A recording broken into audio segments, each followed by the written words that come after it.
Hello. Hello.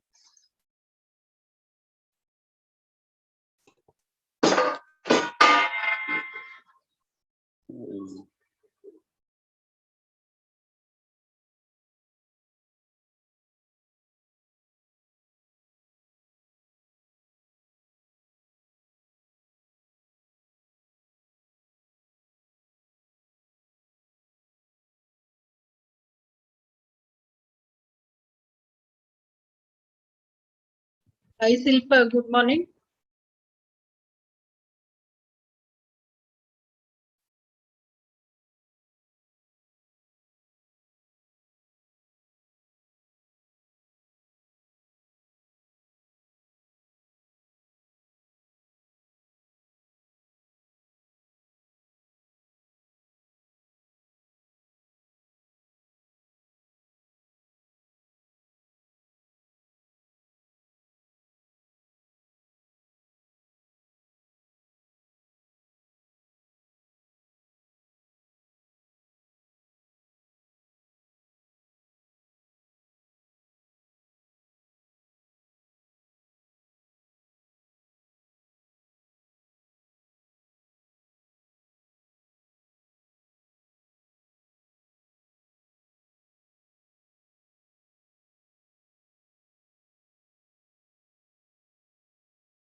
Good morning to everyone.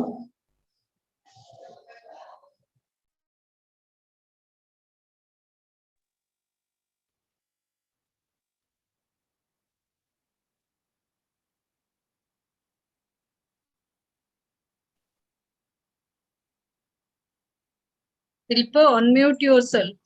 Good morning.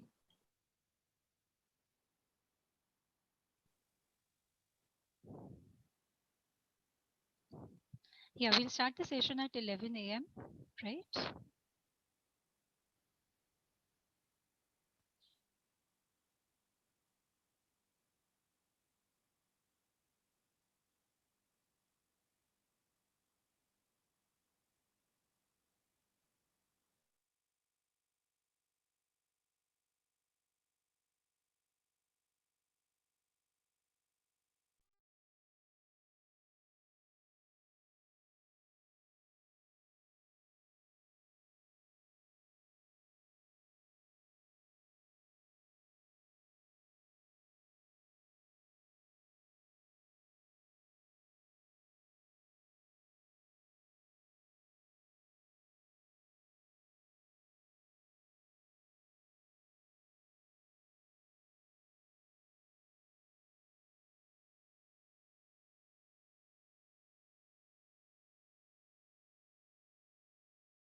Good morning, sir. Yeah, so we have made you the co-host, so you can unmute Okay. yourself. Yes, sir. Okay. Thank you. Thank you.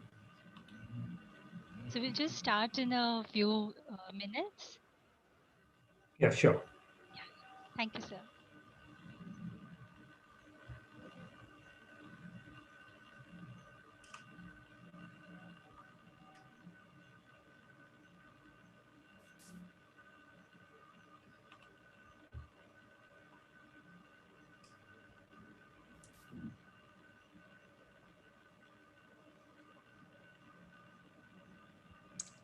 Good morning, Dr. Laheria. Good to see you here. Good morning, and thank you very much for the invitation. Yeah, good to see you too. Good to see you, and we're really looking forward to this session. I think it's really, really appropriate and timely. So, I think it will be helpful for the people, I believe. Hope yes, so. and especially because it says it's an interactive session. So a lot of people have a lot of queries, and you're the best person to answer them. Thank you. So I'll keep my initial points or talk very brief, maybe 30 minutes or so. Just introducing various topics, and then people can ask their questions, and I'll be happy to answer those questions. Yes, And I also discussed with Dr. Shilpa Chaudhary that maybe I'll keep a conversation in mix of Hindi and English if that helps. Yes, that's perfect. That is actually perfect, so that we have a larger reach out to the audience. So that's great. I think, Shilpa, we should start. Yes, ma'am. Yeah. A very good morning to all. On behalf of IQAC and NSS, Janki Devi Memorial College, University of Delhi, I extend a heartiest welcome to each one of you to today's awareness program, an interactive session on COVID-19, prevention, vaccines, symptoms, and cure. We are honored to have Dr. Chandrakant Leheria as our esteemed resource person. Very warm welcome to you, sir.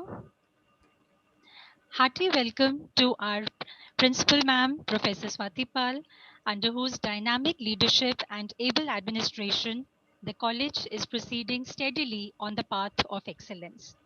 I take this opportunity to introduce her briefly to our audience.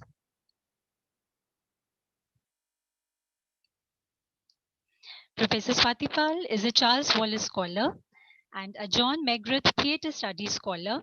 She is the first Asian to receive the John McGrath Award. She has authored several books on theatre, creative, and academic writing. Several of her newspaper articles articulate her views on education and her research in drama. Ma'am is Vice President of the Indian Association for Commonwealth Literature and Language Studies and an executive body member of the Indian Association for the Study of Australia. She has presented a number of papers at various conferences, received several awards, and also writes poetry. I now request ma'am to please say a few words. Thank you so much, Shilpa. At the outset, of course, I would like to welcome Dr. Laheria for this session that he has very kindly consented to hold, an interactive session, which I think, as I just said to him a few minutes ago, is an extremely timely one. Shilpa, this was such a generous introduction, but I must admit to the audience here that this is a time in all our lives when all of our degrees, all of our knowledge really fails when we are confronted with the kind of crisis that all of us are going through, losing lives, the fear, the unpredictability, the suddenness of things. It is a time when it seems that all that we have garnered together as our achievements really fall flat. So it is now that we really require the right kind of mentoring, because so much of information is floating around on social media, on various sites, that really swimming our way through it all often leads to a lot of, falling flat on our nose, because we don't know what is the right information and what isn't. So really today, I would encourage this audience here. I can see that the numbers are growing. more than 150 people, please do put forward whatever the smallest query that you have to Dr. Leheria. Do not think that it is too small. No query is too small or too big for the good doctor to not answer. Of course, it would be very remiss of me to not forget to thank our IQAC coordinator, Shilpa, and our NSS program officer, Dr. Jayanti, for this fantastic, effort on their part. And I must admit that I'm very proud of my college and the consistent efforts on the part of the faculty, the admin staff, and the students, a very, very dynamic bunch of students, to really hold the fort and to keep a positive spirit and spread the right kind of knowledge regarding COVID. So good luck for this session, all of you. And I will stay on for as long as I can because there is another meeting at 12, but I'm looking forward to hearing you, Dr. Leheria. All yours now, Shilpa. Thank you, ma'am, for your kind words. It's my privilege to introduce our esteemed resource person for today, Dr. Chandrakant Leheria, a medical doctor. He is India's one of the leading public policy, vaccines, and health systems experts. He has worked with academic institutions and spent 13 years with WHO.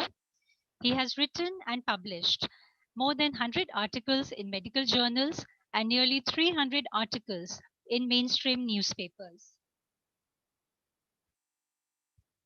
In the field of disease outbreaks, epidemics, and pandemics, his work is eclectic mix of academic research, public policy formulation, and field implementation. In COVID-19 pandemic, he has been on the forefront of public health response and is considered as one of the credible voices of reason. Dr. Leheria is the lead co-author of the book Till We Win, India's Fight Against the COVID-19 Pandemic, published in December 2020 with Dr. Gagandeep Kang and Dr. Randeep Guleria. A very warm welcome to you, sir, and I request you to kindly take over the dais.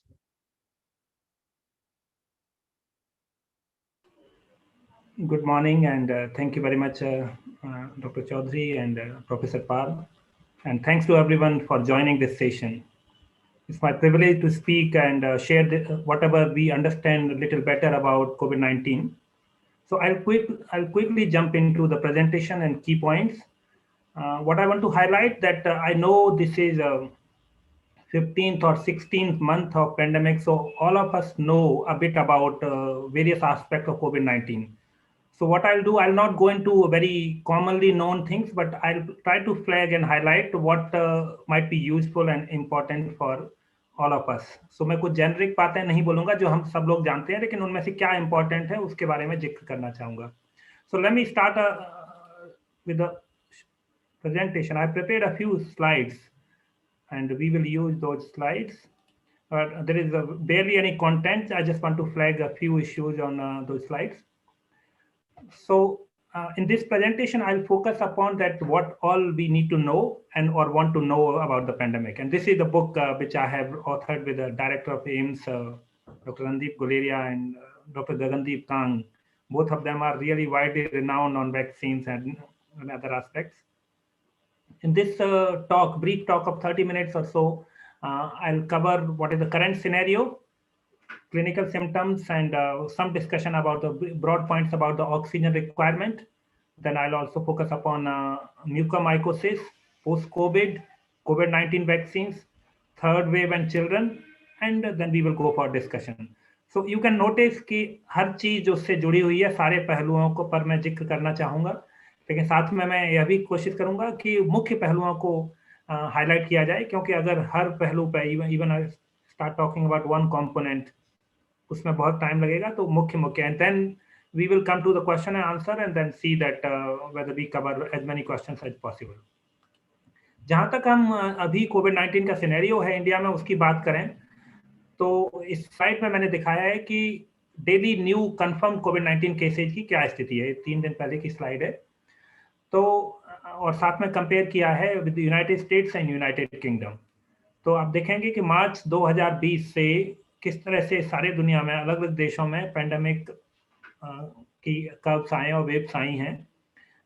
जो आप देख रहे हैं India वाला line है यहाँ पर है, उसके अलावा यूनाइटेड स्टेट्स का कर्व दिख रहा है और यूनाइटेड किंगडम का।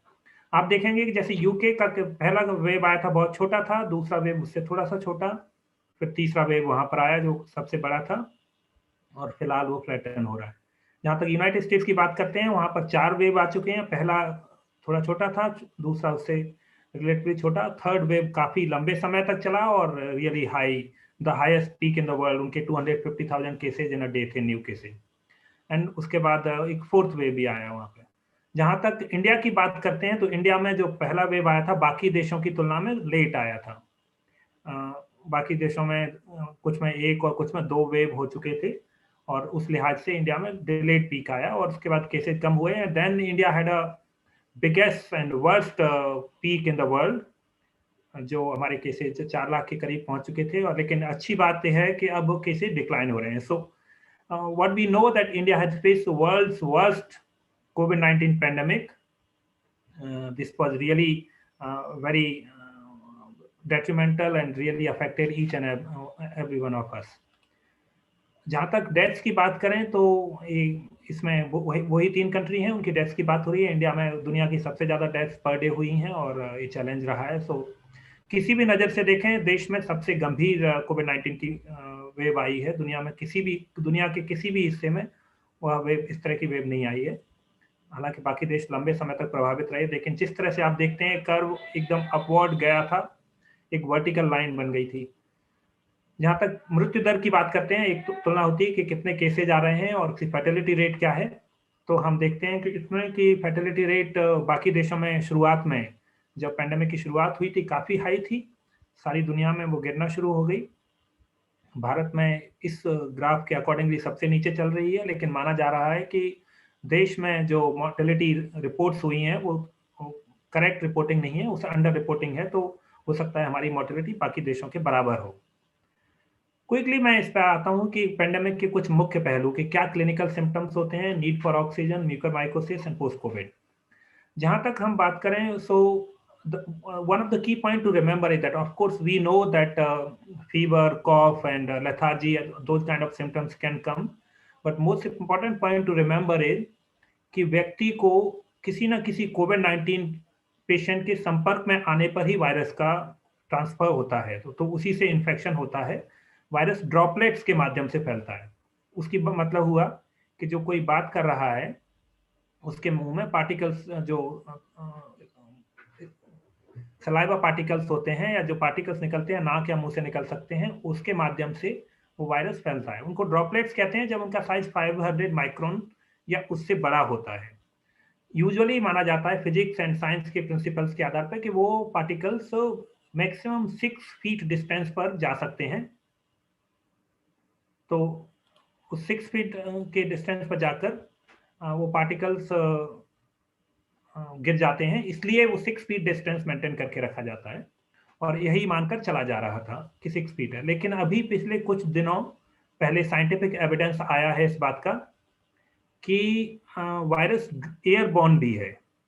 सो रेस्पिरेटरी ड्रॉपलेट के अलावा एरोसोल के माध्यम से भी फैलता है। अब एरोसोल क्या होते हैं? Those are the particles which are less than 500 micron in size. उनके साथ खास बात ये होती है कि वो पार्टिकल्स करीब एयर में हैंग कर सकते हैं और करीब 10 मीटर दूर तक रुक सकते हैं। तो जब नई जानकारी आई है एयरबॉर्न है या रेस्पिरेटरी ड्रॉपलेट के अलावा एयरबॉर्न के माध्यम से भी होता है, तो इससे एक हमारा नया अंडरस्टैंडिंग डेवलप हुआ है। वो कहता है कि आपको बेहतर तरीके से मास्किंग करनी है, अर्थात डबल मास्किंग करनी होगी। तो नॉर्मली एक N95 मास्क होता है जो ज़्यादातर लोगों को 95% है, उससे हायर प्रोटेक्शन देता है, लेकिन हर किसी को वो पहनने की जरूरत नहीं है। हम एक क्लॉथ मास्क और एक सर्जिकल मास्क को मिक्स करके भी N95 मास्क के बराबर उसका प्रोटेक्शन प्रोवाइड करते हैं।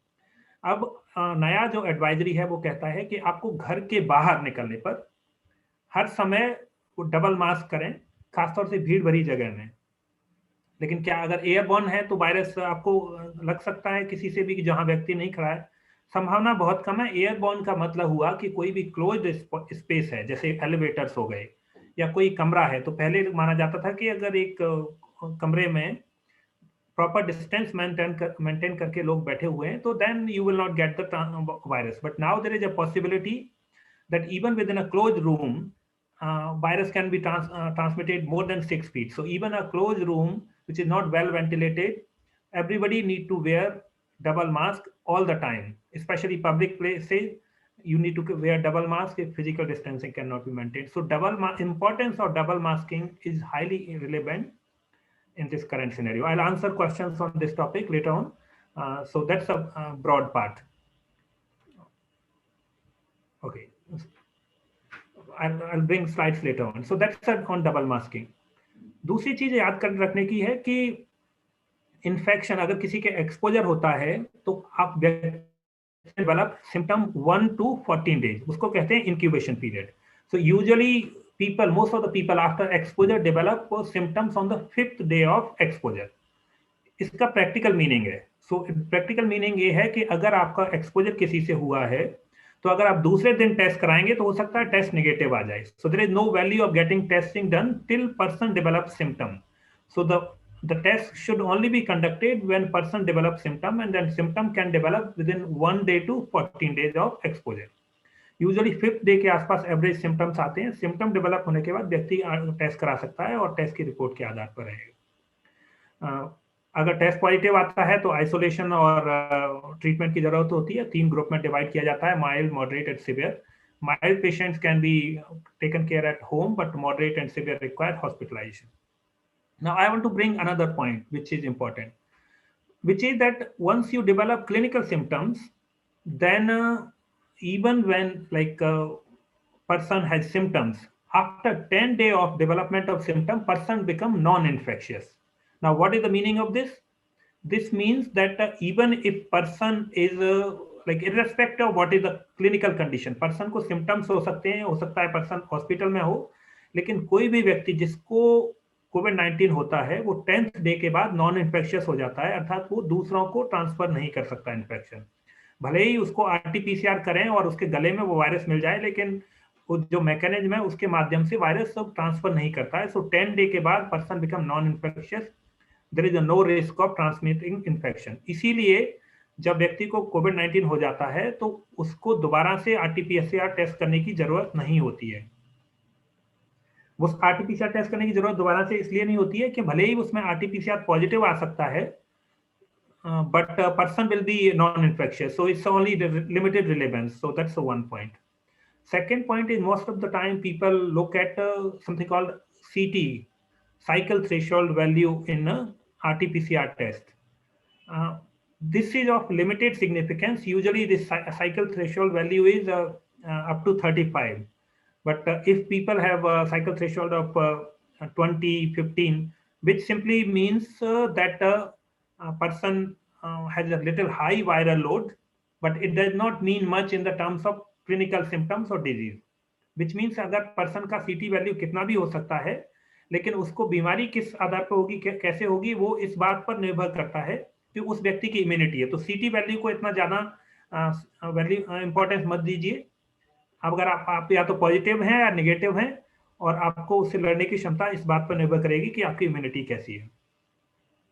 अगर माइल्ड सिम्टम्स हैं जिसमें फीवर, कॉफ, कोल्ड है, जो मॉडरेट सिम्टम होते हैं उसके 2-3 चीजें याद रखने की हैं. सबसे इंपॉर्टेंट होता है कि जो माइल्ड सिम्टम भी जिसको डेवलप हो रहे हैं उस व्यक्ति को अपना ऑक्सीजन सैचुरेशन मेजर करना है. एक स्वस्थ व्यक्ति में ऑक्सीजन सैचुरेशन करीब 94%, 95% से ऊपर होता है. सो 94% तक ऑक्सीजन सैचुरेशन बिल्कुल नॉर्मल माना जाता है, आप उसमें चिंता मत कीजिए. अगर 93% या उससे नीचे ऑक्सीजन सैचुरेशन है, then it becomes a moderate illness. या उसके बाद अलावा कोई सांस लेने में दिक्कत आ रही है या अन्य कोई दर्द, छाती में दर्द वगैरह होने लगता है उसके साथ, तो उसको मॉडरेट माना जाएगा. और मॉडरेट व्यक्ति को हॉस्पिटल में एडमिशन की जरूरत होती है और ऑक्सीजन की भी रिक्वायरमेंट होती है.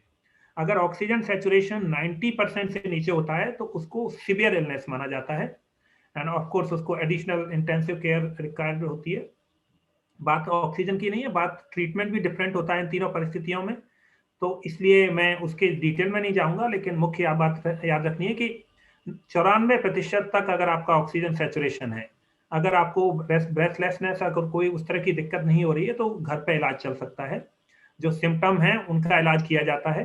अगर 93% है, उससे नीचे ऑक्सीजन सैचुरेशन है, तो आदमी को हॉस्पिटलाइजेशन की जरूरत है। साथ में ये बात भी याद रखने की है कि हमें ऑक्सीजन के लिए इतना घबराने की जरूरत नहीं है। 93% से कम आने पर ही ऑक्सीजन का फायदा है। अगर 94% ऑक्सीजन है, 95% है, तो उस व्यक्ति में ऑक्सीजन देने की कोई एडिशनल वैल्यू नहीं है। ऑक्सीजन सपोर्ट का बेनिफिट 93% तक ही होता है, तो इस बात को याद रखते हैं। मुझे लगता है मैंने इसमें ब्रॉडर इश्यू कवर कर लिए। बाकी अगर किसी को मॉडरेट इलनेस है तो हॉस्पिटल में एडमिशन कराना है और वहां पर इलाज होगा। अब मैं क्विकली मूव करता हूँ म्यूकरमाइकोसिस या ब्लैक फंगस में। तो काफी लोगों में शंका है कि ये ब्लैक फंगस या म्यूकरमाइकोसिस किसको होगा। सब लोग सोच रहे हैं कोविड हो गया, म्यूकरमाइकोसिस या ब्लैक फंगस हो जाएगा। तो पहली बात मैं याद दिलाऊंगा कि देश में, पूरे देश में फिलहाल करीब 27 लाख के करीब कोविड-19 के एक्टिव मरीज हैं, लेकिन म्यूकरमाइकोसिस के जो मरीज हैं वो करीब 11,000 है। तो एक बहुत ही छोटी संख्या है जो जिनको ब्लैक फंगस होता है, तो घबराने की बात नहीं है। अब मैं बताना चाहता हूं कि पहली चीज तो शब्द ही गलत है। म्यूकरमाइकोसिस को हम ब्लैक फंगस कहते हैं, दरअसल वो फंगस वाइट है।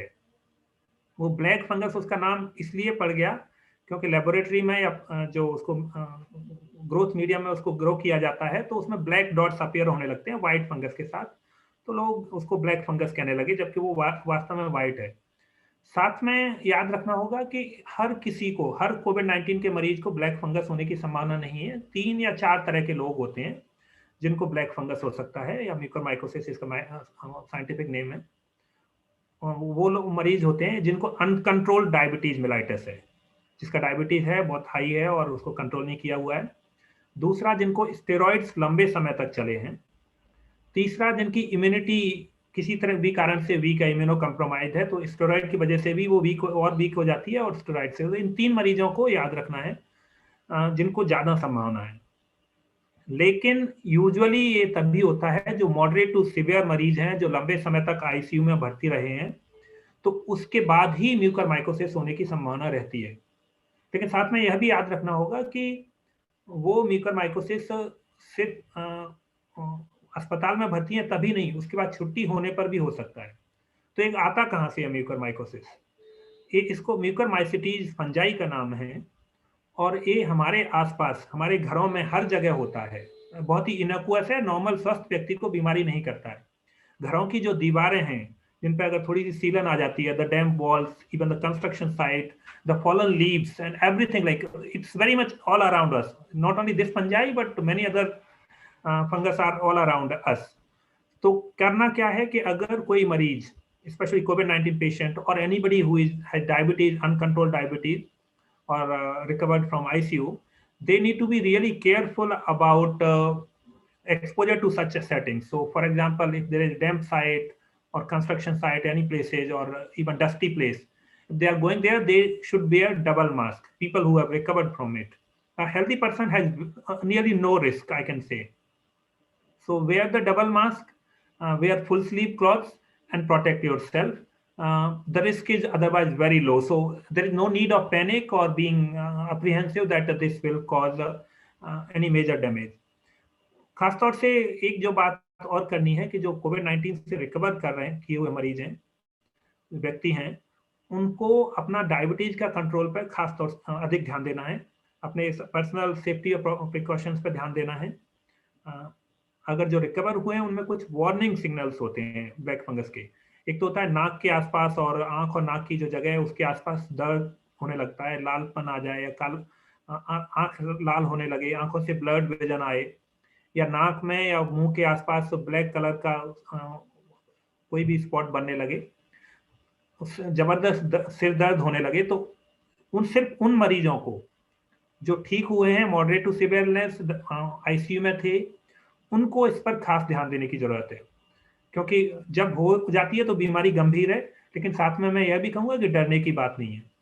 दूसरी चीज है जो महत्वपूर्ण बात है वो याद करने की, कि जैसे कोविड-19 तो सांस लेने से फैलता है, एक व्यक्ति से दूसरे के ड्रॉपलेट के माध्यम से या एयरबॉर्न माध्यम से जा सकता है. But this mucormycosis is not that kind of contagious disease. It will not happen one person. If person is affected with that, and if you get exposed with that person, it will not be transmitted to you. Like all of us who are sitting in this room might have been exposed to this fungi, and we would not develop disease because we are a healthy person. So that's a broader principle. I'll move quickly, otherwise these topics can go on. So coming to immediately to the post-COVID. So the post-COVID is that anybody who has developed COVID, be it a mild, moderate, severe, can have after usually they recover in 3 to 4 weeks. मतलब हुआ कि 3 से 4 सप्ताह के बाद उनकी health normal status पे आ जाती है. लेकिन करीब जो 1/4 लोग होते हैं, even after 4 weeks, they can have a similar kind of symptoms and condition, which means the fever can recover, fever can reappear again. So अगर फीवर हो गया या ऑक्सीजन सैचुरेशन उनका कम हो जाता है, 95% के आसपास आ रहा है, ब्रेथलेसनेस हो सकती है, सांस लेने में दिक्कत जैसा महसूस हो सकता है 4 सप्ताह बाद भी, थकान रहती है, ये कॉमन से सिम्टम्स आते हैं जिसको पोस्ट कोविड सिम्टम कहते हैं. तो करीब 1/4 लोग जो रिकवर हो जाते हैं, ये माइल्ड केसेज के लिए भी है, उनमें ये सिम्टम्स आते हैं कि वो 4 सप्ताह बाद बने रहते हैं, तो उसको पोस्ट कोविड कहते हैं. इसमें क्या करना है, you have to do that if even after 4 weeks the symptom persist, go and consult a provider and seek advice, specially in around 1 in every 10 people, even after 3 months, these symptoms can persist. So, of course, whatever is the symptom, according to you follow that advice. So, majority of the people will recover.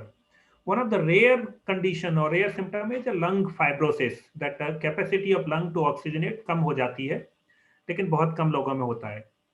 साथ में यह भी याद रखना होगा कि these are the broad symptoms, but COVID is a multi-organ disease.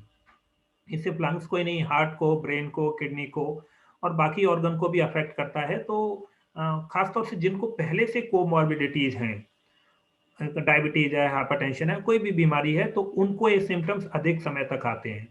तो सबसे जरूरी चीज है, अगर हम पोस्ट कोविड सिम्टम्स को अवॉइड करना चाहते हैं, तो वो है कि हमारी जो अंडरलाइंग इलनेस है, हम उसका प्रॉपर कंट्रोल मैनेजमेंट करें. अगर डायबिटीज है तो डायबिटिक व्यक्ति को अपना डायबिटीज का कंट्रोल रखना है, उसका प्रॉपर इलाज लेना है. हाइपरटेंसिव है तो हाइपरटेंशन का इलाज करना है. बाकी ये सिम्टम्स स्लोली अपीयर करते हैं, डिसअपीयर करेंगे. मेन बात है कि जब आप रिकवर करते हैं तो उसके बाद फिजिकल एक्टिविटी को स्लोली स्टार्ट करना है, अगर और धीरे धीरे बढ़ाना है. हेल्दी डाइट लेनी है, कुछ रेस्पिरेटरी और ब्रीदिंग एक्सरसाइज, स्पेशली योगा वगैरह की एक्सरसाइज, योगा वगैरह आप करते हैं तो आप उसको रेगुलरली कर सकते हैं, इसमें लंग्स और उसके बेनिफिट होता है. Healthy diet, good sleep, regular physical activity, ये उसके सॉल्यूशन है. उसके बाद भी अगर किसी को कोई दिक्कत बनी रहती है तो डॉक्टर से कंसल्ट करना होगा. कुछ लोगों को जरूरत पड़ेगी. बेस्ट तरीका है कि आपको जो अंडरलाइन कंडीशन है उसको वो कीजिए, उसको कंट्रोल में रखिए, and I think person will be fine. So these are the broad principle, and then I'll come to, let me quickly move to the other part.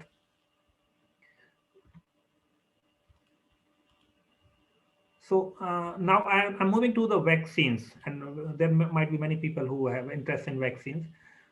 So this is what we see about the vaccines that daily COVID-19 vaccines administered, and we know that in India the vaccination drive was really on a high pace, which has come down, and the vaccination is has become a real challenge. So it's not available. A number of people fully vaccinated in India is around 20 million right now. It's far higher than UK, but UK is around 1/15 of Indian population, far below United States. और मैं यहाँ पर इसलिए भी याद दिलाना चाहूँगा कि यूनाइटेड स्टेट्स में हम आप में से काफ़ी सारे लोगों ने सुना होगा कि मास्क की ज़रूरत खत्म हो गई है, लेकिन उसकी वजह अलग है. Vaccines definitely are important tool and they will prevent take us out of this pandemic, but India is far away from avoiding mask. Anybody who get vaccine has to continue to wear mask till we are in the pandemic. Even with the after full vaccination, the reason is that vaccines prevent you from moderate to severe illness and mortality. In short, इसका मतलब हुआ कि अगर vaccine आपको लगाई जाती है तो आपको संभावना इस बात की कम हो जाती है कि आपको मॉडरेट या सिवियर इलनेस होगी या उससे वजह से कोविड होने पर बीमारी हो जाएगी। तो वैक्सीन पूरी तरह से आपको नहीं बचाती है। वैक्सीन की एफिकेसी मोटे तौर पे कही जाती है 80%। तो इसका मतलब हुआ कि वैक्सीन लगने के बाद भी कुछ लोगों को, करीब 20% लोगों को फिर भी इन्फेक्शन हो सकता है, फिर भी बीमारी हो सकती है, लेकिन उसमें वो बीमारी गंभीर होने की संभावना कम है, वो माइल्ड इलनेस होगी। जबकि अगर वैक्सीन नहीं लगवाई है तो वो गंभीर बीमारी हो सकती है और मृत्यु भी हो सकती है। वैक्सीन लगभग 100% प्रोटेक्शन प्रोवाइड करती हैं कि मृत्यु से और मॉडरेट टू सिवियर इलनेस से काफी हद तक प्रोटेक्शन प्रोवाइड करती हैं। तो इसलिए वैक्सीन जरूरी है। तो भारत में अभी वैक्सीनेशन काफी कम है। अगर पॉपुलेशन का प्रोपोर्शन की बात करें कि कितने परसेंट आबादी, सिर्फ 3% आबादी को फुली वैक्सीनेटेड है। यूनाइटेड स्टेट्स में वो 50% आबादी फुली वैक्सीनेटेड है। तो इसलिए वो डिफरेंट मेजर्स फॉलो कर रहे हैं। इंडिया उससे बहुत दूर है। इंडिया में करीब 14% population is single shot of vaccine. So vaccines are important tool. We know Israel has vaccinated around 70% of their adult population and they have removed all the restriction. United States has removed restrictions. So these are the proof of power of vaccines. This is one dose कितने लोगों ने receive किया है India में और United states में। these are those graphs. If you look at the numbers of people who are received both shots, United States majority of the people have received both shots. In India, majority of people have received single shot. UK, it's 50-50. So let me go this way. So this is about vaccines. Now let me talk a little more about vaccines. So vaccines लगाने के बाद हमें फिर भी mask इसलिए पहने रहना है कि वैक्सीन्स बीमारी से तो बचाती हैं, लेकिन ट्रांसमिशन ऑफ इन्फेक्शन से नहीं बचाती हैं। अर्थात व्यक्ति को वायरस आ सकता है, उसके नोज एंड थ्रोट में हो सकता है, even vaccinated person can pass on the virus to other people. So vaccine has protected you from the severe disease, but will not prevent the transmission of infection. You can still be risk for somebody who is not vaccinated yet, and that's why everybody need to keep wearing the mask till we are in the pandemic to protect others. So we want to protect ourselves, we want to protect others, and we want to stop the transmission. Now, quickly coming to various types of vaccines which are available in India. Till now, 2 vaccines are being administered, Covaxin and Covishield.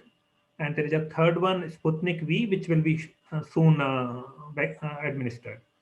Now, these vaccines are being provided, Covaxin and Covishield, free of cost in government facilities, and then on payment basis in the private facility. Vaccines are being provided for all age groups, but mainly for 45 years plus vaccines are easily available. For 18 to 44 years, the vaccination is responsibility of state governments and the supply is limited. So that age group is not receiving that kind of vaccination.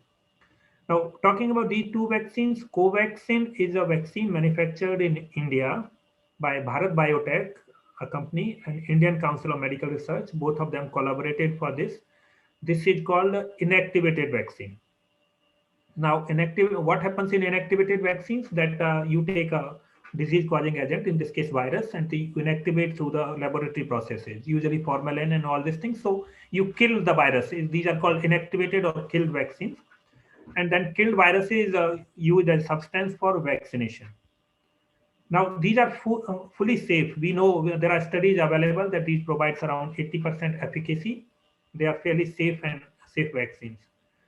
This Covaxin is administered at the gap of 4 to 6 weeks. And so first shot and then second shot, and person is considered fully protected another 2 weeks after the first shot. So that's for Covaxin. The other vaccine is Covishield. This is developed by Oxford University and AstraZeneca company, and in India it is being manufactured by Serum Institute of India. This vaccine has been developed on a completely new platform, which is called the viral vectored vaccine. On this method or by this method, आज तक दुनिया में इस समय से पहले, कोविड-19 से पहले कोई वैक्सीन नहीं बनाई गई थी। वैसे और भी वैक्सीन इसी प्लेटफॉर्म बनी है, स्पुतनिक भी सेम प्लेटफॉर्म पर बनी हुई है। इसमें इन्होंने क्या किया है कि जो एक चिंपांजी का एडिनो वायरस होता है। एक एडिनो वायरस एक कॉमन वायरस है जो कॉमन कोल्ड करते हैं। इंसानों के भी एडिनो वायरस होते हैं, लेकिन वो कॉमन कोल्ड करते हैं, बहुत माइल्ड इलनेस होती है, हमें पता भी नहीं चलता है। तो जो चिंपांजी का एडिनो वायरस है वो ह्यूमंस में कॉमन कोल्ड नहीं करता है। तो उन्होंने चिंपांजी का एडिनो वायरस लिया और उसके एक सेगमेंट में जो सार्स कोरोना वायरस है, SARS-CoV-2 कोविड-19 का जो वायरस है, उसका जीनोम सीक्वेंस जो स्पाइक प्रोटीन्स बनाता है, जो बीमारी करते हैं, उसका एक हिस्सा डाल दिया। तो वो स्पाइक प्रोटीन अकेला बीमारी नहीं कर पाएगा, लेकिन चूंकि वो वैक्सीन के माध्यम से शरीर में जाएगा, तो then person will develop immunity or antibody and that will protect us from the future disease. So this is a new approach. It's also very safe and effective. This vaccine is recommended now, initially at the 4 to 6 weeks, then 6 to 8 weeks, and currently at the gap of 12 weeks. 12 to 16 weeks, this vaccine is given, and this vaccine is also safe and effective. I'll talk a little more about these vaccines. Sputnik is a third vaccine which is currently available in India, but vaccination has not started. Some processes are going on. This is again viral vector vaccine. In this vaccine, two different human adenovirus have been taken, and they deliver the component of spike protein of coronavirus, which helps in developing immunity in the person, so person is protected. The gap between the Sputnik is 3 weeks to 90 days. So around 13 weeks, 3 to 13 weeks is a gap recommended in this vaccine. Sputnik is coming with another vaccine, which is Sputnik Light, which will be single shot. So these are the three vaccines. We can always keep talking a lot about this thing, but a couple of points I want to highlight.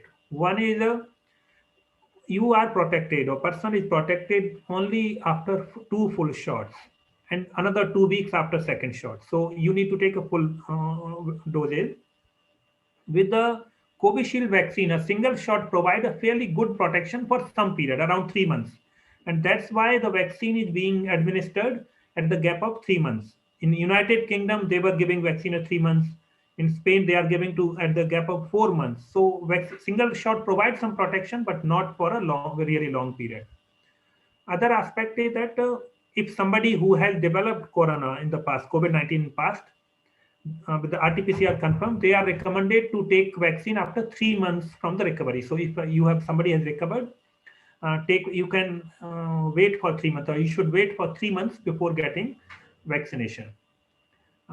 Second part is that this vaccine is now being recommended for pregnant women. So earlier there was a limited understanding that whether pregnant women should get a vaccine or not, but now there is a evidence coming that the COVID-19 disease is very severe in pregnant women. So pregnant women should get vaccinated. It protects them, but it also protects the fetus, which is it also protects fetus.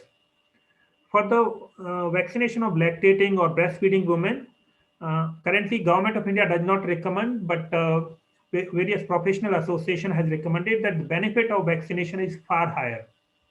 इसलिए जो माताएं अपने बच्चों को दूध पिलाती हैं उनको भी वैक्सीन लगाई जा सकती है, और उससे दूसरा फायदा ये होता है कि मदर्स के माध्यम से जो इम्यूनोग्लोबुलिन बनते हैं वो ब्रेस्ट मिल्क के माध्यम से बच्चों में पहुंचते हैं और बच्चे को भी प्रोटेक्ट करते हैं। तो ये वैक्सीन गर्भवती महिलाओं और प्रेग्नेंट वुमेन दोनों को दी जा सकती है। एक सवाल और लोग पूछते हैं कि अगर हमने पहला शॉट लिया और उसके बाद वैक्सीन नहीं मिल रही है और कोई चैलेंज है, तो दूसरा शॉट कब तक ले सकते हैं? तो उसकी कोई अपर लिमिट नहीं है।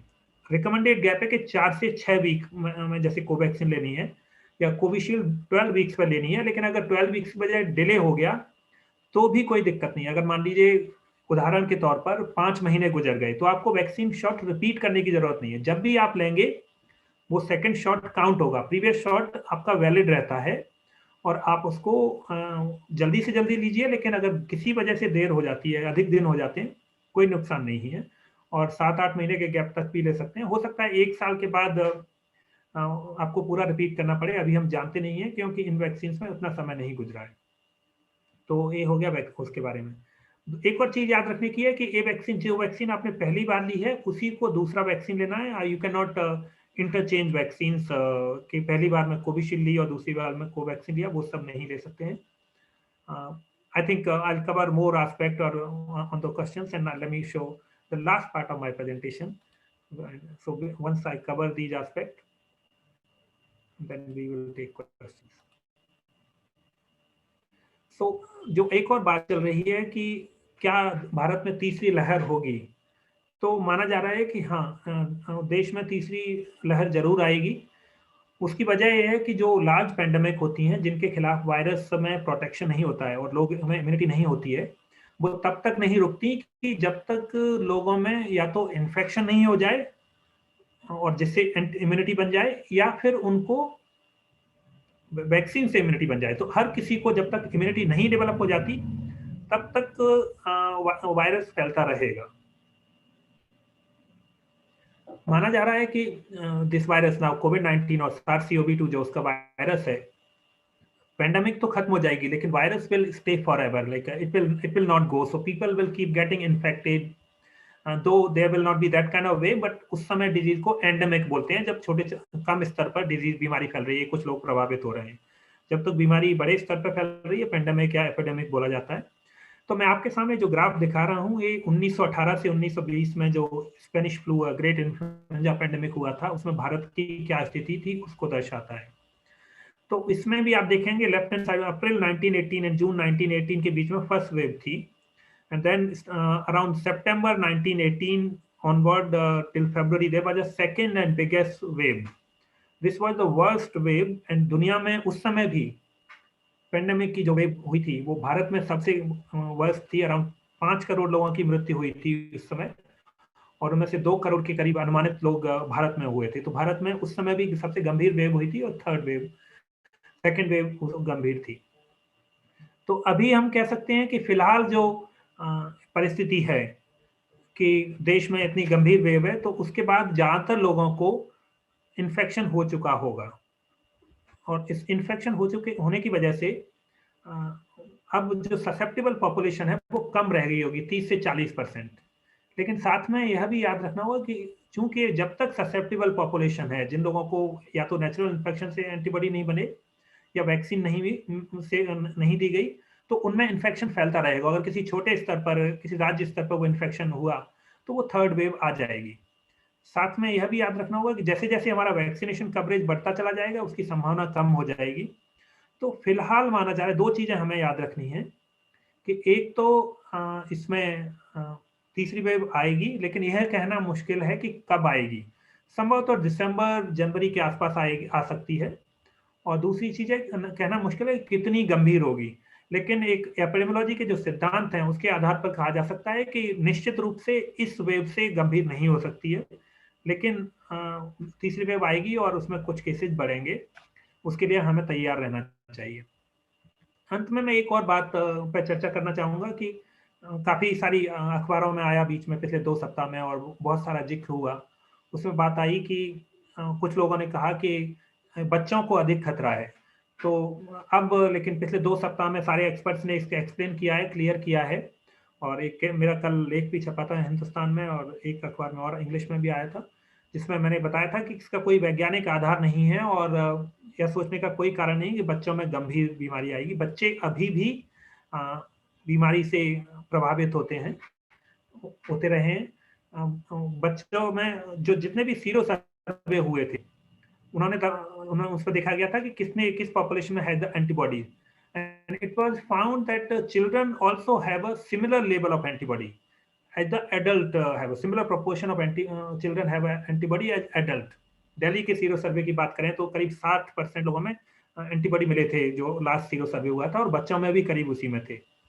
लेकिन तो इससे पता चलता है कि बच्चों को भी उतना ही इन्फेक्शन होता है जितना एडल्ट्स को होता है, लेकिन बच्चों को गंभीर बीमारी नहीं होती है। नीति आयोग और Indian council of medical research ने एक डेटा रिलीज किया था, उसमें बताया था कि पहली लहर में करीब और जितने भी केसेज हुए थे उसमें से 4.2% को बच्चे थे, और इस वाली लहर में 5.8%, तो ज्यादा बदलाव नहीं आया है।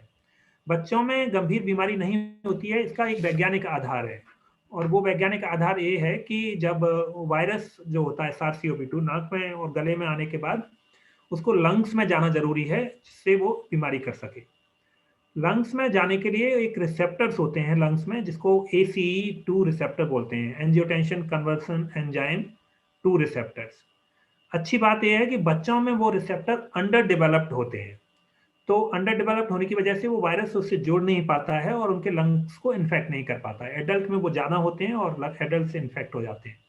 तो बच्चों में इन्फेक्शन अभी भी है और पहले भी था और हो सकता है आगे भी हो, लेकिन बच्चों में गंभीर बीमारी नहीं होती है और इस बात को मानने का कोई कारण नहीं है कि बच्चों में गंभीर बीमारी आगे होगी, तो वो घबराने या उस तरह की कोई बात नहीं है। सरकारों को जरूरत है तैयारी करें सब लोगों के लिए, लेकिन बच्चों को अतिरिक्त खतरा नहीं है। So with this, I close this part. I think I have broadly covered major aspect, and I will leave time for discussion. Thank you very much for patient hearing.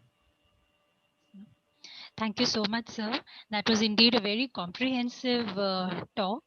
And as I can see the questions, many of them are actually answered while you were presenting.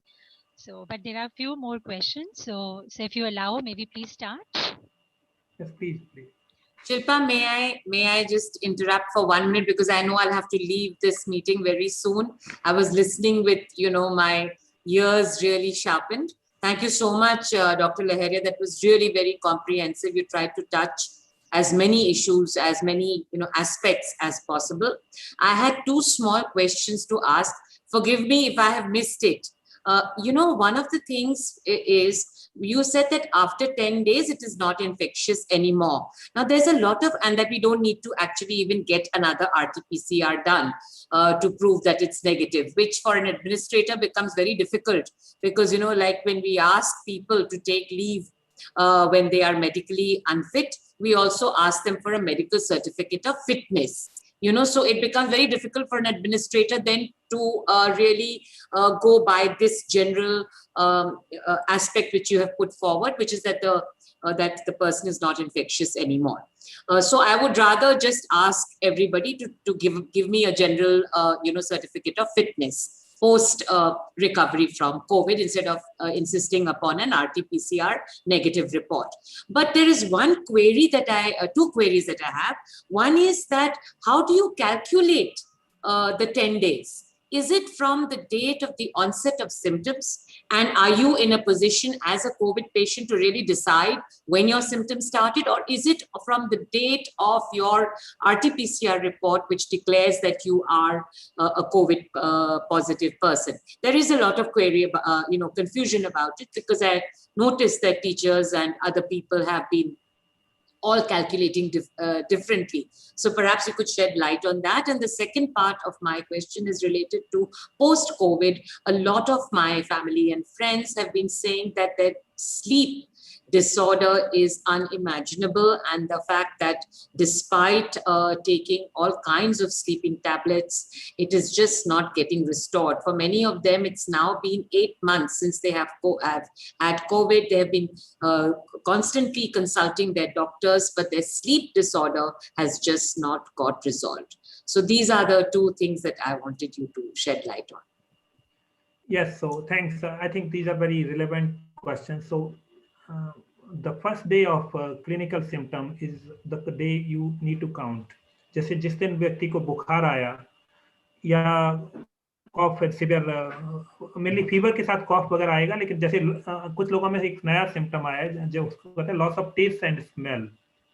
So whatever symptom the individual believe has resulted or started the clinical condition, that is the day 1. So that should be taken. तो बुखार आने का दिन है, बुखार है, कॉफ आया, कोई अदर सिम्टम जो आपको लग रहा है कि उस दिन स्टार्ट हुआ, जिस दिन से loss of taste and smell हुआ, तो वो सब उस दिन से आपको क्लिनिकल सिम्टम वाला is the day 1.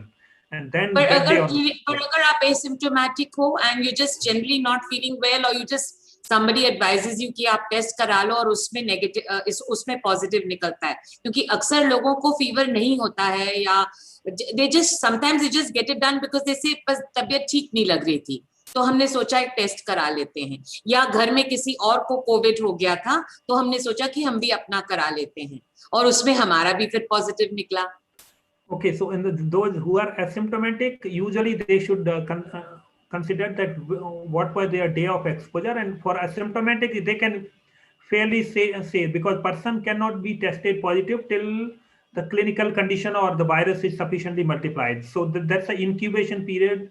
And then going for a test, if you are being tested for example, if you are exposed, आज expose हो गए, तो आपको आज टेस्ट कराने पर नेगेटिव आएगा. सो उसी दिन, पहले दिन जब आपका क्लिनिकल सिम्टम आता है, उसी दिन आप टेस्ट कराओगे, तभी वो पॉजिटिव आने की संभावना है.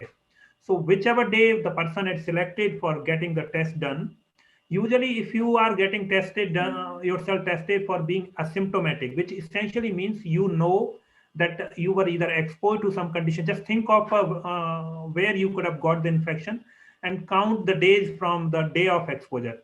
And day 5 can be broadly taken as a day 1 for this condition. Or to be on safer side, you can take the day of laboratory testing for asymptomatic cases at day 1 and then to count 10 days. But 10-day principle is very valid for most of the cases. And that's why 2 weeks are recommended, the 2 weeks of isolation, this thing, because you give us some cushion time, but 10 days is fine. So I repeat it, so there's no confusion. Clinical symptom start, that is a day 1, wait for 10 days, you are free. You are not passing on the infection, but if it's for administrative purpose, I would suggest follow 2 weeks. So give additional 4 days for that purpose, just to be on safer side. Asymptomatic person got tested on RT-PCR, count that as a day 1, the day you gave the sample. And then second part is post-COVID. On the post-COVID, yes, post-COVID has many symptoms. I did not go into detail. Like there is people have a brain fog where they start forgetting, and they, for a second, they believe that, oh, I don't recall what happened or what is going on. Similarly, the sleeplessness and mental stress and other aspects are there. I guess, but I can give a broad generic advice that like try to make your sleep pattern regular, eat timely, get engaged in some of the physical activity or gardening or those kind of things, which will help you. But the broader principle is that in such kind of scenario, if symptoms persist, it will be advisable to consult a physician and may require some medication. Because if somebody is having restlessness, there might be more symptoms, and you want to have a full detailed consultation with provider. Thank you so much, Dr. Laheria. Thanks a lot. Thank you. So there's a question. If someone is a COVID-19 warrior, then what precautions his family members should take? So there is a lot of discussion going on around this. So if we recall earlier time that somebody working in a high risk exposure, which could be in the hospital setup, but also police or other sanitation related areas. So the major precaution earlier, they used, like, people never used to go to home, and they would stay outside, but now we have a little better understanding. So it depends upon their risk exposure. But the key point is that the person who is involved with COVID-19 related work, they can, when we going home, they should keep their shoes outside, put the clothes for washing and separately, keep them separate, and take a shower. But it is very much dependent upon exposure. For example, now we have a better understanding of the virus. So we know that we don't have to do a deep cleaning of the surfaces. Like in the early part of the pandemic, people used to clean really surfaces a lot. They used to keep the supplies, the deliveries outside their home 6 hours in the sun or whatever. But that kind of, our understanding is far better now. We know that virus does not transmit that much from the surfaces. So of course, you can wash vegetable and throw the outer wrapper of any package which is coming, but it's unlikely to be transmitted through the materials like books or fruits or vegetables. The only mode of transmission is through droplet and airborne. So the droplets have to go through this thing. So keeping that in the mind for warriors, COVID-19 warriors involved in high risk, my suggestion would be that dispose of or use the face mask appropriately, wash and clean, but there is no additional broad risk. Like as an example, if you are going to a hospital, if you are going to a marketplace, or if you go to a hospital, earlier people used to change clothes, but now there is no such thinking. So just follow standard precautions, keep the clothes aside, but people come back home from various duties, and as long as they follow they keep their face mask aside, the risk is minimum to rest of the people. Risk is only when the person has himself or herself has a symptoms or disease.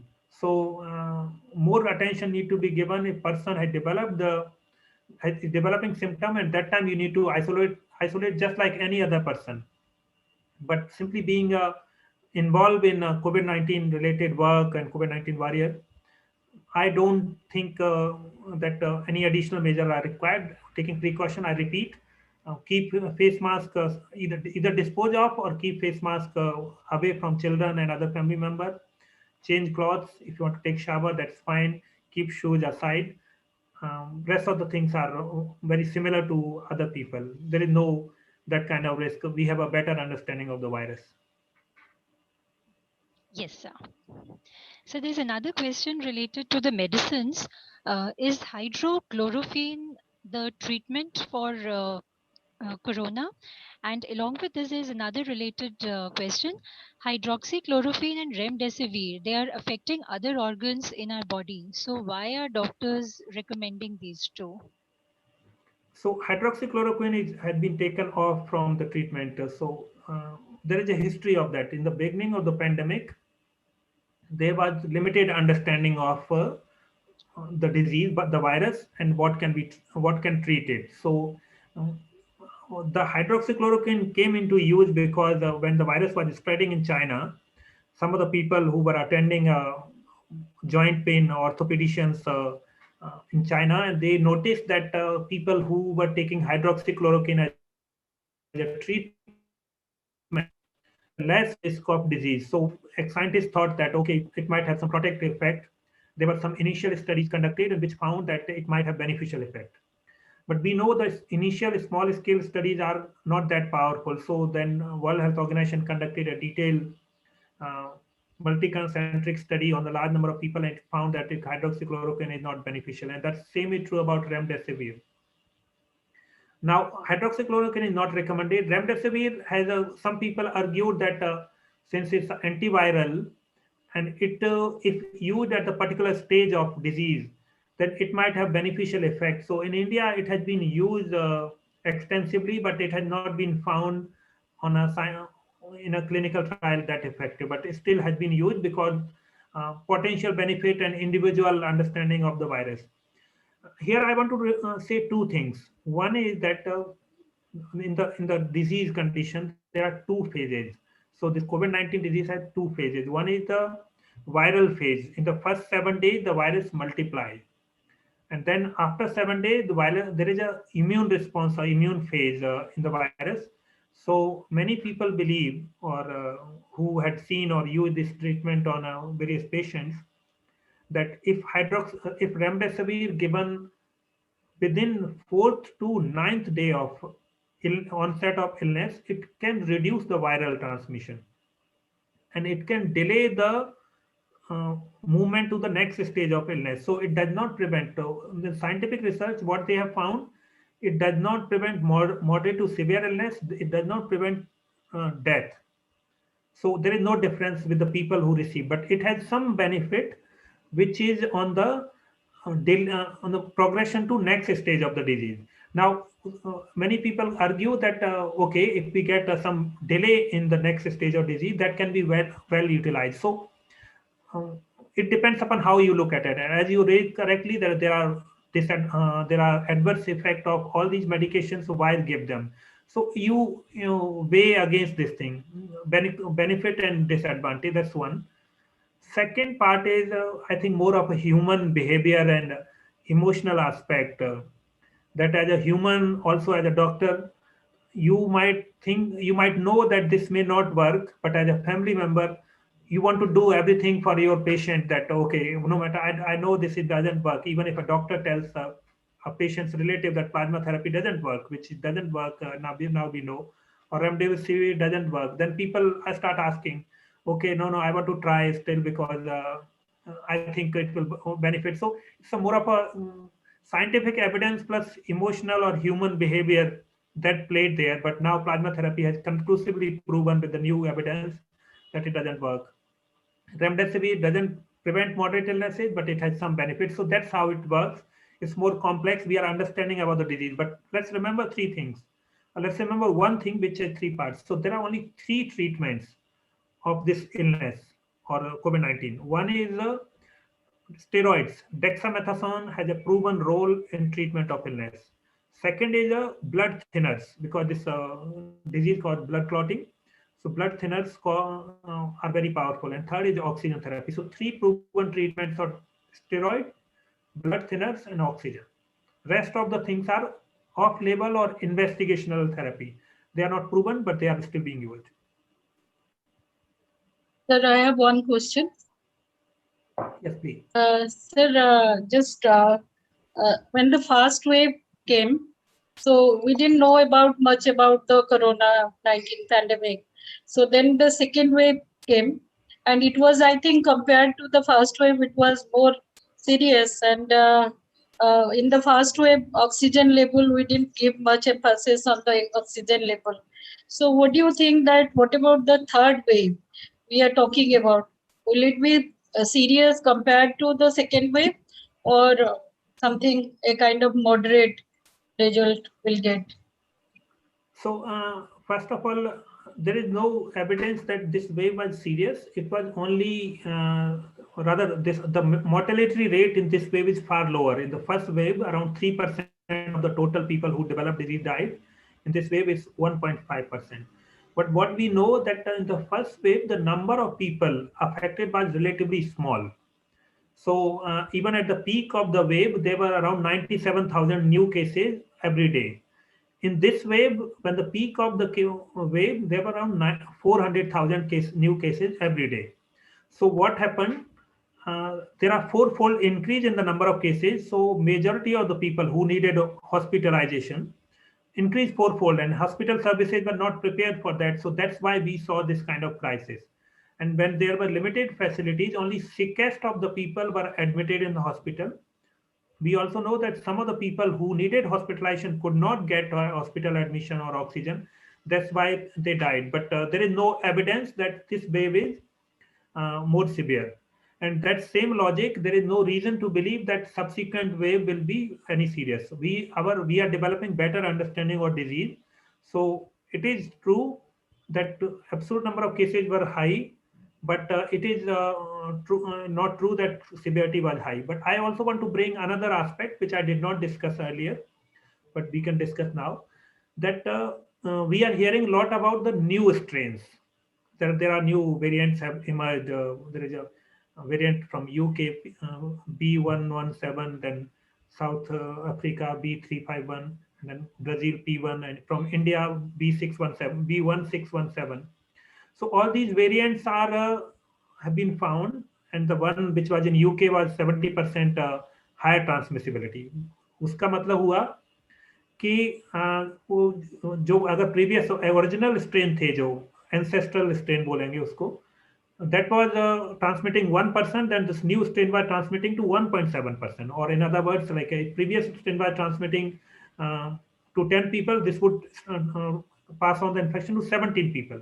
So the one which has been found in India is also very highly transmissible.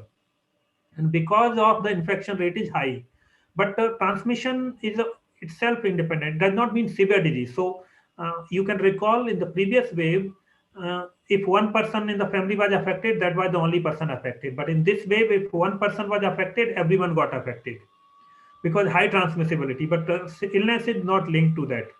We don't expect, and there is no reason to believe that in the future also virus will become more severe. Virus, it's in the advantage of virus A to be mild but highly transmissible. They want to go to more people, but they don't want to kill the people, because if viruses start becoming very severe or serious, then the individual humans become dead end host. If the people die, then they will not able to multiply, and then transmission will stop. So if virus becomes very severe, less transmissible or similar transmissibility, it will become a dead end host, or disease will not spread. So there is no reason, in short, to think that third wave will be severe. And the final part I want to share is that when India entered into this second wave, 80% of Indian population was susceptible, which means that they did not develop infection. We know through sero survey that around 22% of Indian population till January had an antibody. But now with this wave, many people getting affected, around 50 to 60% of people, Indian population would have developed infection. So the pool of susceptible people has declined. And since pool has declined, it indicates that we may not have that kind of big second wave. And if we keep vaccinating people, if people start getting vaccinated, then the pool will further decline and the risk of high case load will go further down.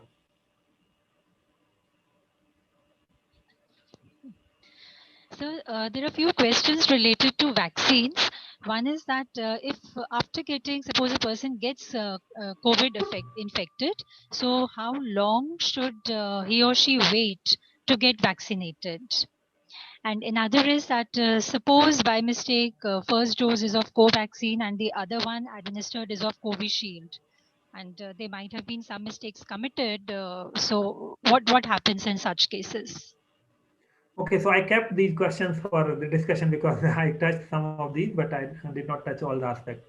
So the first point is that I want to repeat that if somebody has developed COVID-19 and recovered from COVID, then the person can wait, and person can wait for up to 3 months, and they should get vaccinated after 3 months only.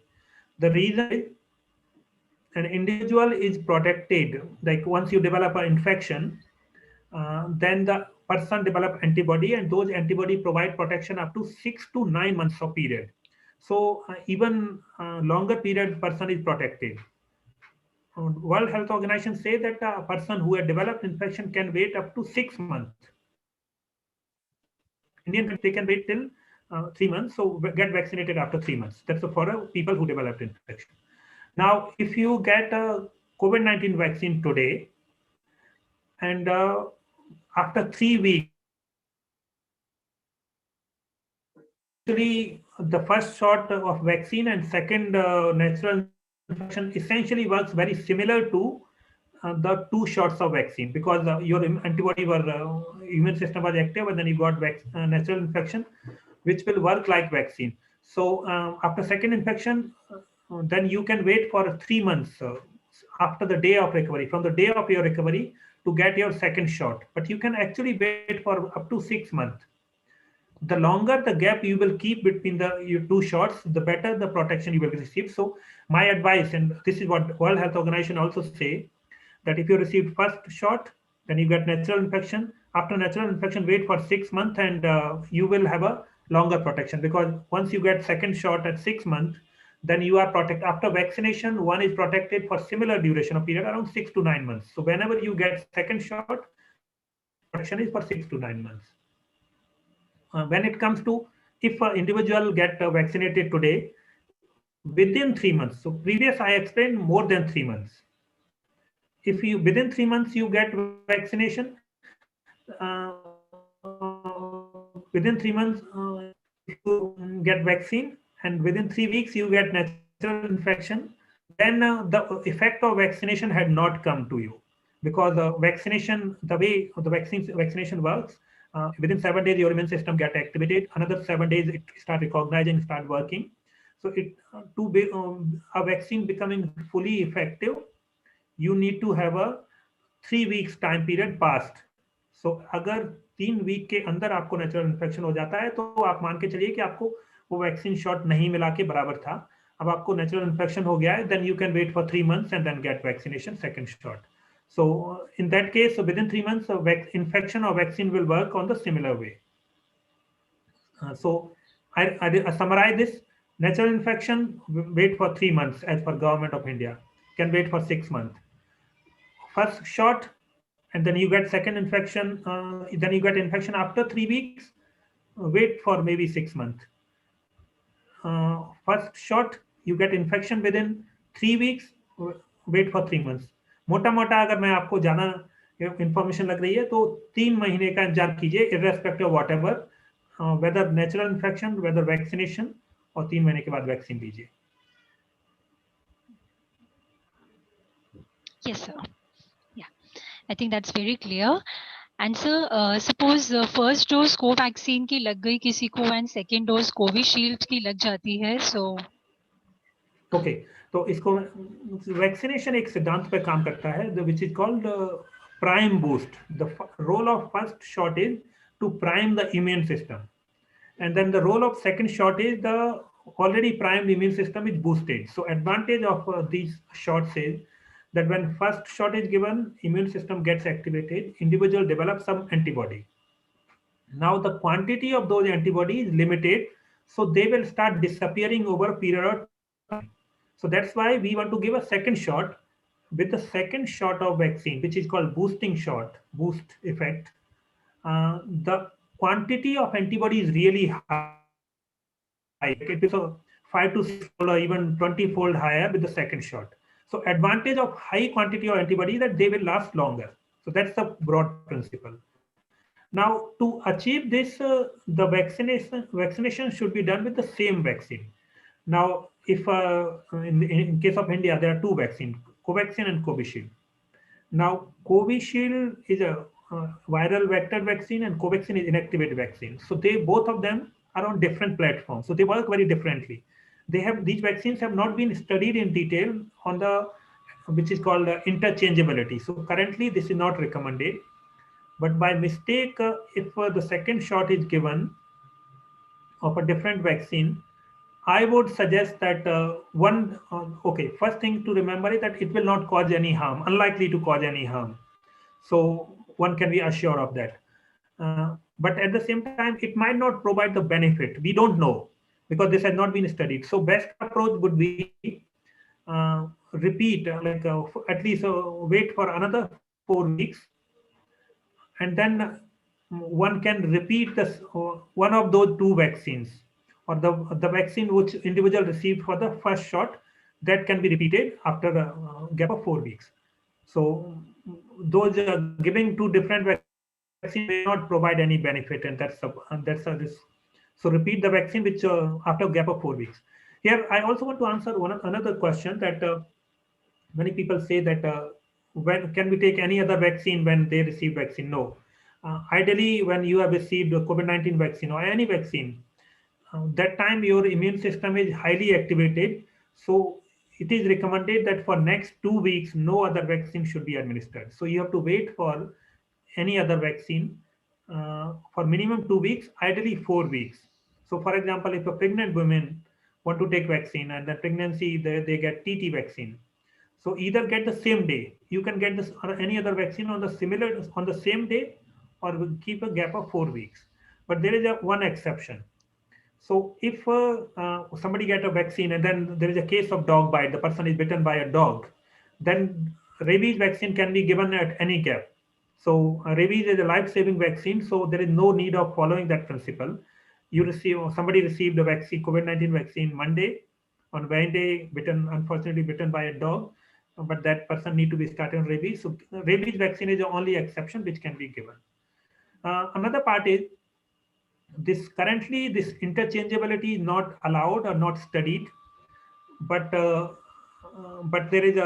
there are studies going on. A study, Combivac study, has been done where they have studied Covishield and Pfizer BioNTech vaccine, and these vaccines are found to work with both together. Okay, there's another study going on with few other vaccines are being studied. So we will know in the next 2-3 months. So we will know better. Now, two questions which have come to my mind, and let me answer those questions. One is, do we need a booster shot of this vaccine? The current answer is we don't know. But these vaccines, currently only 2 doses are being recommended. But this is a respiratory virus, and we know that respiratory viruses the vaccines against respiratory viruses are not that effective. So a booster shot might be required, maybe 9 months later or a year later. Especially for inactivated vaccine, a booster shot will be required, but more evidence is needed. Till then, we can be assured that at least 6 to 9 months or a year we are protected. That's one. Second point, which I did not discuss, and I think many people have in mind, the vaccination of children. Now, currently these vaccines are not recommended for children because these vaccines have not been studied. The clinical trials were not done for the children. So if a clinical trial has not been done in a particular population, vaccines are not recommended for those population. So they are not recommended.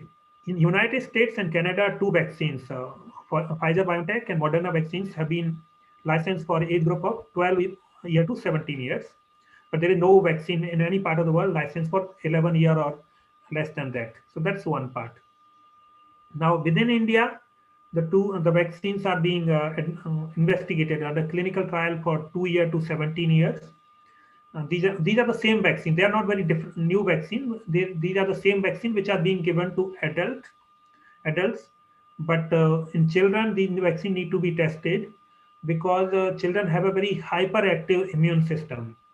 So even if we give a reduced dose to the children, they can have a more severe side effect and allergic reactions and other aspects. So vaccines are tested for their dose and quantity, that how much dose should be given at what interval to generate right amount of immune response. So they are being tested.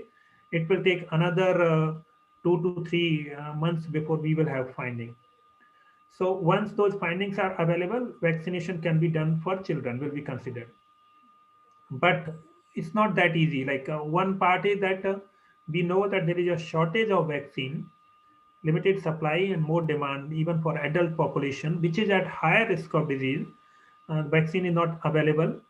So vaccine like for children is not still not being considered. It may not be. It's not that kind of priority, because we want to give the idea of vaccination is prevent moderate to severe illness and mortality, and which is very rare in children. So you want to use the available vaccine more optimally. So in my understanding, it will take a few more months before vaccination is open for children, and that's the right thing to be done. Other aspect is that for children, it is important that because children will go to schools and communities, and they come more closely in the contact with the other people, other children.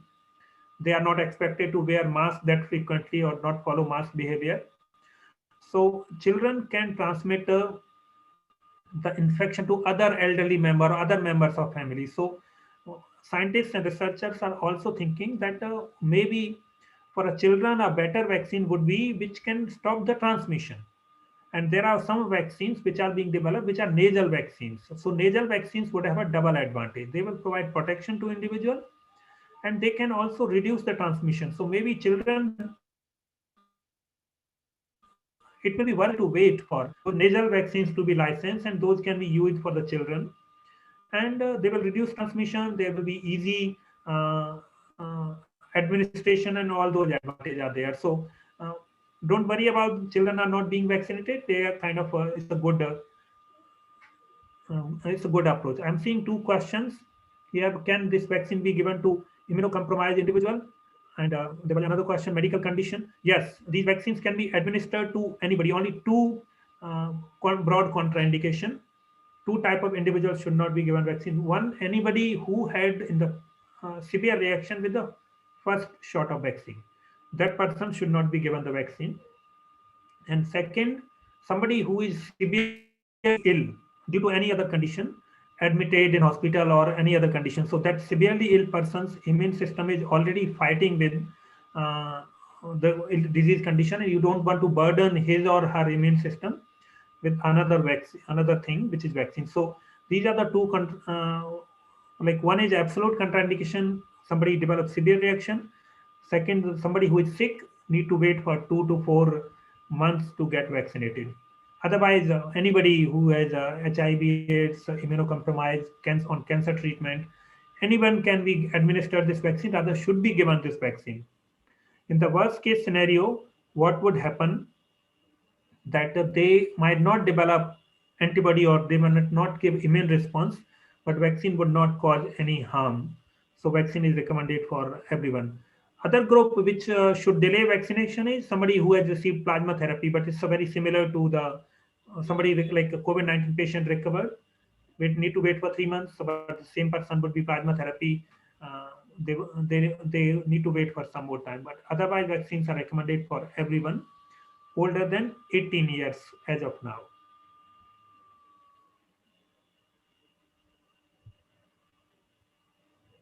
Yes, sir.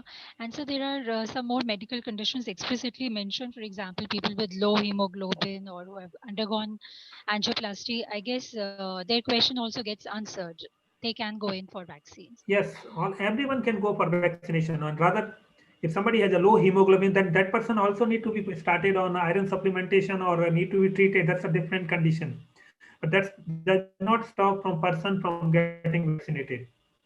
Everybody who is eligible can get vaccinated except two type of people I highlighted. So there's a post-COVID queries. Even after 2 months, people are complaining of problems like chest pain or upset stomach or restlessness. So what they can do in this case?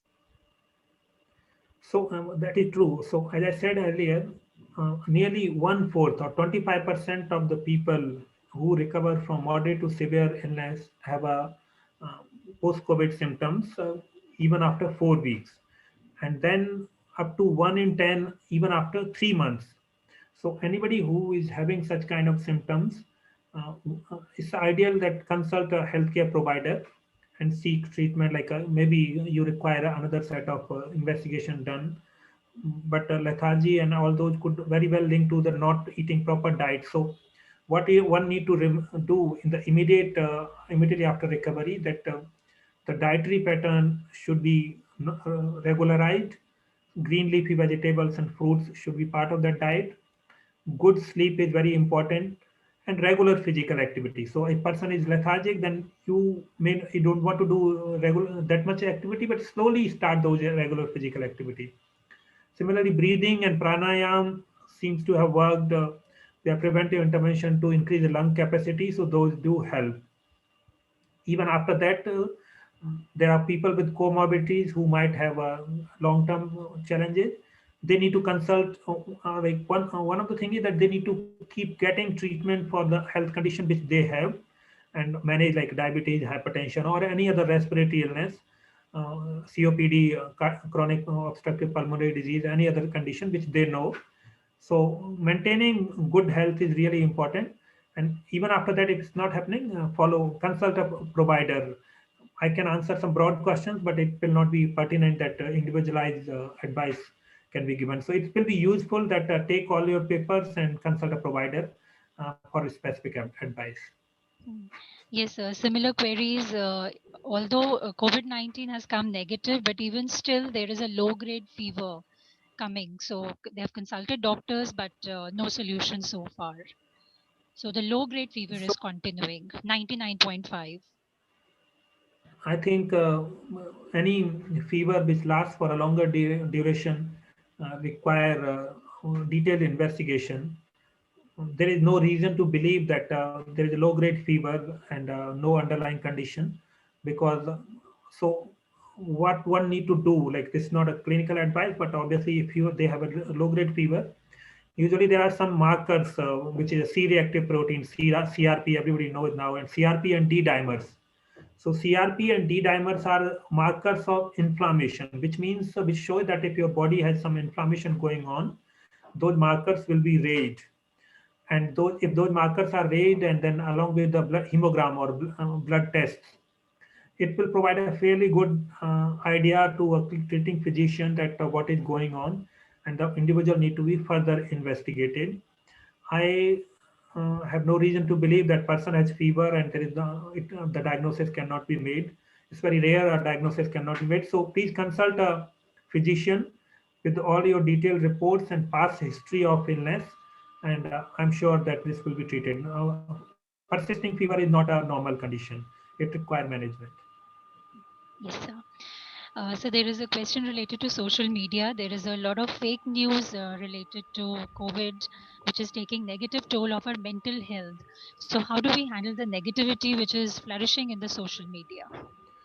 So yeah, this has been a bigger challenge.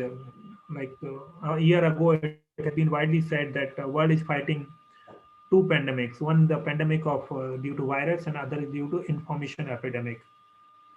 So if it causes a lot of stress, of course. So my advice to the person would be that one always read from reliable sources.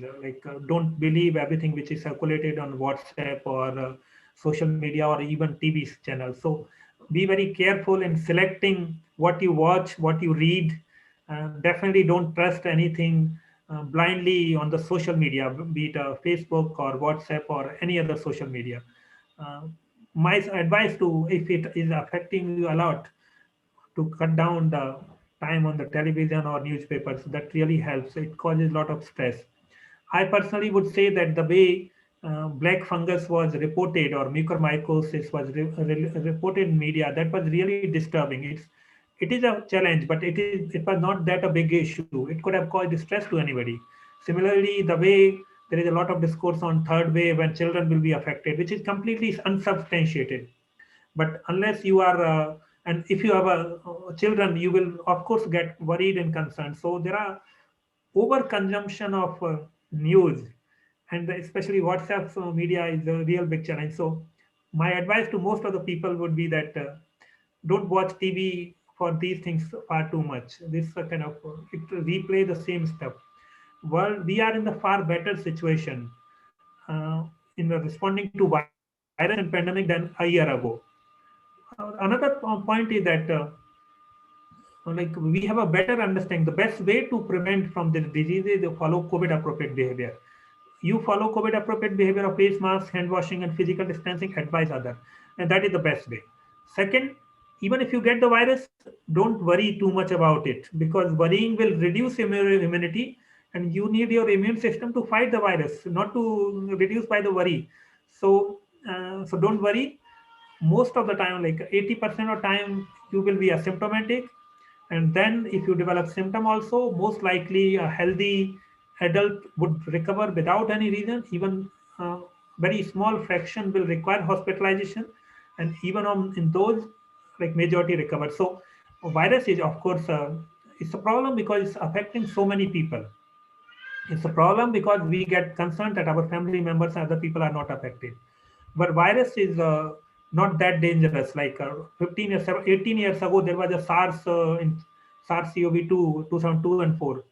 In that, of every person affected, 1/10, for every 10 people affected, one will die. In this, every 100 people infected, which is RT-PCR positive, one dies. So mortality is very low, and mortality, we know what are the reasons for mortality. So best way to prevent yourself is following those behavior, adopting healthier lifestyle, and also controlling any underlying comorbidity you have. अगर diabetes hypertension है तो चिंता करने की जरूरत नहीं है. आपको सिर्फ ये करना है कि आप उनको कंट्रोल में रखिए, और you will be fine. So it's not that much of worry. Like, I would not say that you go out and mingle with the people, and that is another risk behavior. But if you follow behavior, you will not develop disease. If you develop disease, or in all likelihood, you will recover. So don't worry, and reduce the consumption of that kind of distressful news, social media, and other aspect, and that will work. Yes, sir. So there's a question related to steroids. Suppose there's a patient who is already on steroids due to some other problem. So would that person's antibodies to fight the COVID virus be compromised because of continuous use of steroids? So one thing that is need to be remembered is that steroids are not useful in a mild illness, and they are recommended only when the person requires oxygen. And then when person require oxygen, then only the steroids are recommended. And if anybody require oxygen, then the person will be had to be hospitalized. And hospitalized person where the steroids will be given. We know that because of some indiscriminate use or excessive use of steroids, the situation arose. Because, for example, if somebody has a diabetes, or already on the steroids, and if that kind of history was not shared and additional steroids were given, and his or her condition can worsen. So if you are already on steroids, if you are already diabetic, and we know that if diabetic person gets steroid, his sugar levels drastically worsen. So always reveal your history that you are taking steroid or your sugar to a treating physician, and let them decide that how to taper. So there is a different approach to that, do that thing, and that should be kept in mind. But yes, anybody who has a high level of sugars, uncontrolled condition uh, on steroids, their immunity status remain weak. Again, we know what to do. We need to, those individuals need to take a special precaution and prevent themselves from illness. And once if the disease condition become like they are tested positive, they should consult physician. Even for a mild illness, that will be a better approach. Yes, sir. So there is one question. Suppose a person is not able to get the ICU bed or oxygen in the hospital. So any steps that can be taken? One of the things is proning. I guess due to social media, we all know about it. Any other suggestion from your side? No, so the key is that till 94%, as I said earlier, 94% oxygen saturation, you don't have to do anything. Then if oxygen saturation go down 93% or lower, then there is a every reason to look for the hospital beds, oxygen bed, because what we know that while 94 and 93 are very similar numbers, it appears that okay, this is a no difference in the two, but we know that oxygen saturation in a human body follow a particular sigmoid curve, which means if it is going to 93%, it can drop very rapidly. So in that situation, it's unpredictable, and that's why important to search for oxygen bed or hospital beds. And now situation is improving. The proning is only an intervening period that when you are looking for that kind of situation, it can help. But now we are in a little better situation in Delhi and most part of the country. Uh, I would not advise to look for any other option, but look for hospital beds. Yes, there was a challenge a month ago, but now if your oxygen saturation 93%, immediately look for a hospital admission. You don't really know the condition, and if this is supplemented by breathlessness or person has a comorbidity, even bigger a reason to do so. Now we are in not that situation where we need to look for alternative. Beds are relatively easily available, so uh, that's what. And there is no other option available. Proning is only for prone position, or proning is only for intermediate period till you are looking for alternative.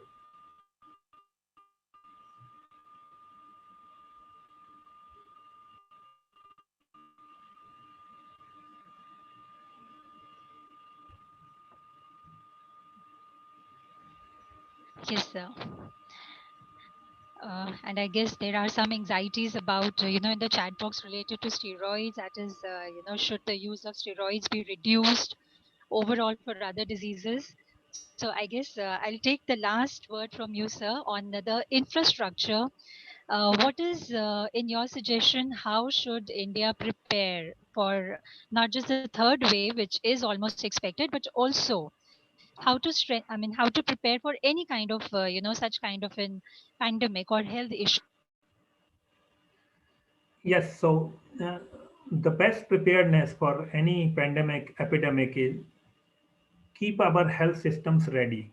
You cannot prepare for health services when the pandemic strikes or situation become like this kind, the kind of situation we had seen. So being preparedness is the best approach to respond to these pandemics. Now, whatever has gone behind, but in the past also there were six public health emergency of international concern. There have been a pandemics, but we have not learned, and that is the key point. That there is a real risk that when this pandemic, the second wave would be over, and then next wave would be over, and this entire thing will be forgotten. And now we will be in the challenge situation that we will not be prepared for a future pandemic. So one of the key lesson is that we every state and national government should prepare India's healthcare system. Now, what we need to remember that this would not happen automatically. The health is not a political priority. Politicians do not give attention because people do not vote on the basis of health. So my suggestion is that as all educated individuals, citizens, colleges, all of us need to make health a political priority. When we are talking to our political leaders, when we are voting, just think about that whether this political party, this elected leader is, what are his thoughts about health, demand for health. Unless citizens start demanding for increase investment by government on health, increase contribution by elected leaders on health, health is not going to improve. The kind of suffering India has faced, there is no reason that this kind of situation we should have landed up. There is a famous Nobel laureate Angus Deaton in his book The Great Escape. In his book, he has argued that much of the development of European countries has happened because those countries, after learning from cholera pandemic of 1817 and then flu pandemic of 1918, they started investing on health services. So investment on health is a real investment on the society. Improving health services are benefits everyone. So we need to demand from the government, and that's the only way it will improve. It need to improve, but it will not automatically improve. We need to have that kind of dialogue. Dr. Jayanti has a hand raised. Madam आप mute पर हैं.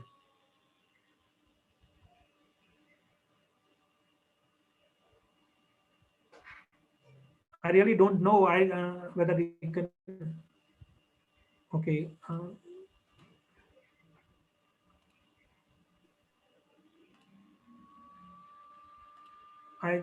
Its control is not in my hand, so maybe Dr. Shilpa can. Let's wait for Dr. Shilpa and then.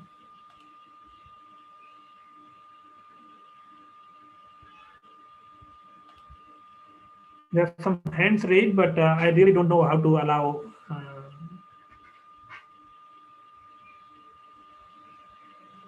Okay, Dr. Shilpa has got logged out. Maybe, madam, you want to type your question because I don't know how to unmute you. Allow to remove. Yeah, so maybe you want to type your question because it's not in my hand, and Dr. Shilpa has logged out due to poor internet connection. So if you have a question, please type, otherwise we will close. Very nice.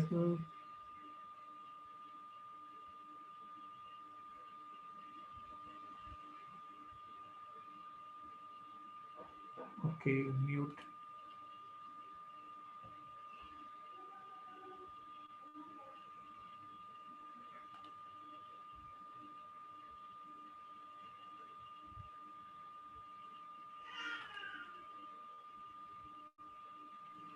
Yes, thank you so much, sir. Actually, Silpa got disconnected because of electricity net problem. And I think that was the last question you have answered. So we'll end the session here with a vote of thanks. First of all, sir, I would like to extend my gratitude and heartfelt thanks to Dr. Chandrakant Leheria for an highly informative session.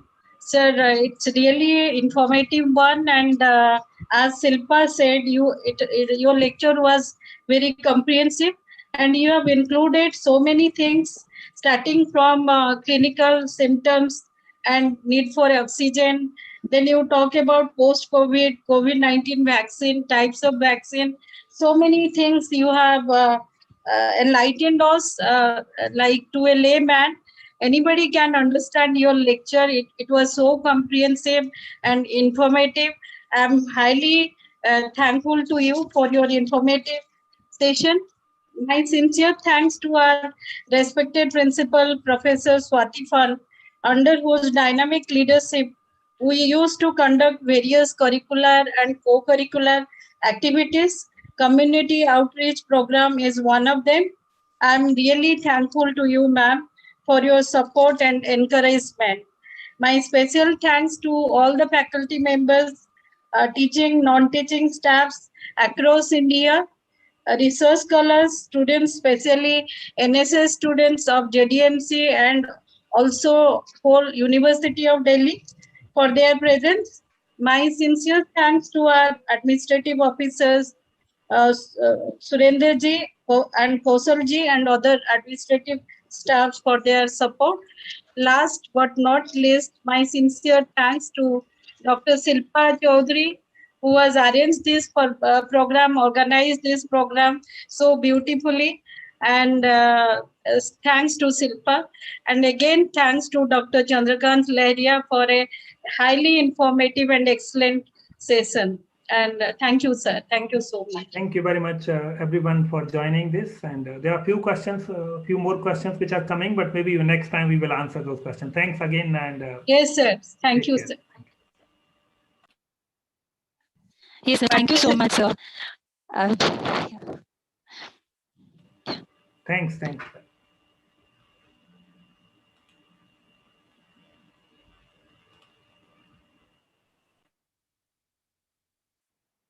Now we can end the meeting here.